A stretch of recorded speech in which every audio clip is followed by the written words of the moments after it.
नमस्कार विद्यार्थी मित्रांनो, स्वागत आहे तुमचं आपल्या चॅनलवर. मित्रांनो, मराठी व्याकरणाचा पाया म्हणजेच बेस जर पक्का करायचा असेल तर कर्ता, कर्म आणि क्रियापद ओळखता येणं खूप गरजेचं आहे.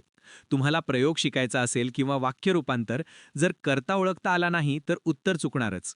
म्हणूनच आजच्या व्हिडिओमध्ये मी तुम्हाला एक अशी गोल्डन ट्रिक सांगणार आहे, जी वापरून तुम्ही जगातील कोणत्याही वाक्याचा कर्ता आणि कर्म 100% अचूक ओळखू शकाल. चला सुरुवात करूया. मित्रांनो, कुठलंही वाक्य तयार होण्यासाठी 3 गोष्टींची गरज असते. एक क्रियापद म्हणजे इंजिन, वाक्याचा अर्थ पूर्ण करणारा शब्द. 2 कर्ता म्हणजे ड्रायव्हर, जो ती क्रिया करतो.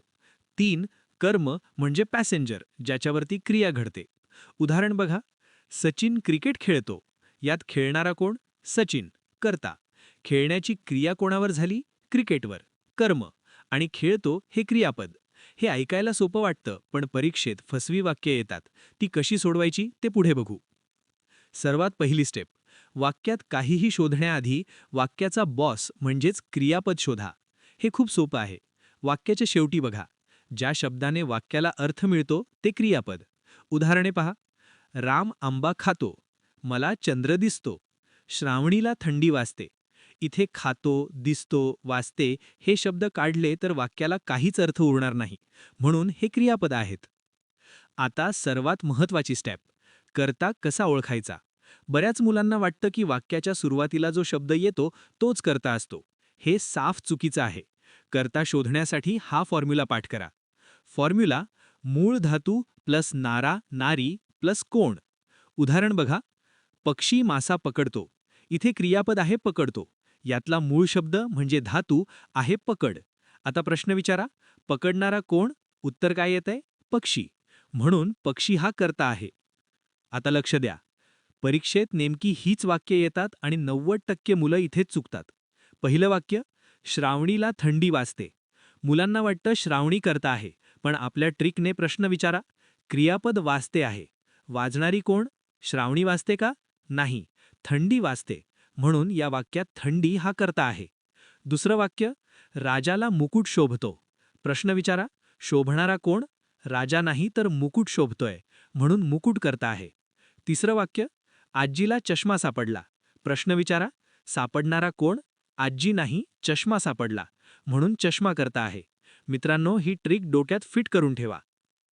आता तिसरी स्टेप, कर्म म्हणजे ऑब्जेक्ट कसं शोधायचं.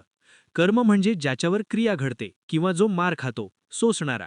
यासाठीचा फॉर्म्युला बघा. मूळ धातू प्लस न्याची क्रिया प्लस कोणावर घडली. उदाहरण, पोलिसांनी चोराला पकडले. पकडणारे कोण? पोलीस, कर्ता. पण पकडण्याची क्रिया कोणावर झाली? चोरावर. म्हणून चोर हे या वाक्यातील कर्म आहे.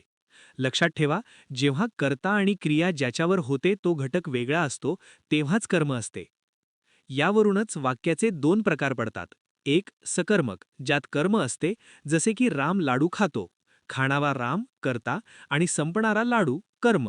इथे 2 वेगळे घटक आहेत, म्हणून हे सकर्मक आहे. 2 अकर्मक, ज्यात कर्म नसते. उदाहरण, तो मोठ्याने हसला.